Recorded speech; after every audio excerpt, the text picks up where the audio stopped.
one of my buckets of sweet potatoes here, and they always seem to have a tomato growing out of them. Well, as you look in, you'll see the soil is way down here. Now I can get sweet potatoes coming all the way up, but I've got to put soil in here. Got to do the same as you would say in your regular garden of hilling them up, which is going to bury a lot of roots, a lot of the stems, which will then in turn give it more room for making sweet potatoes.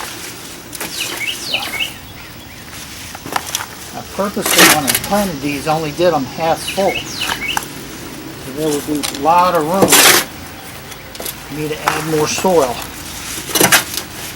to increase the harvest, hopefully.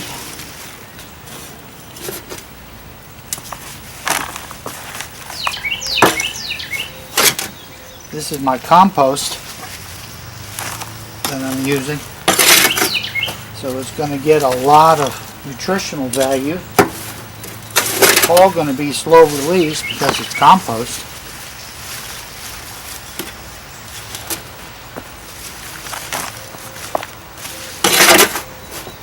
Now once it gets used to having this in it, there's plenty of room for me to be able to come back and do this again.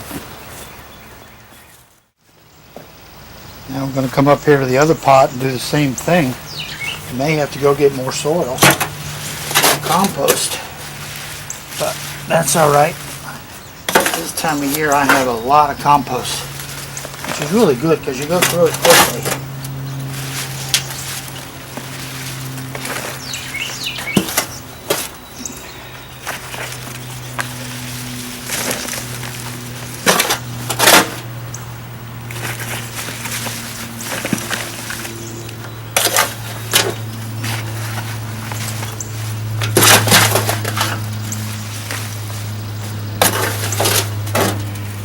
Takes a while to do this, but I have almost double the space that I have in the pot for sweet potatoes, so it should mean a much larger harvest.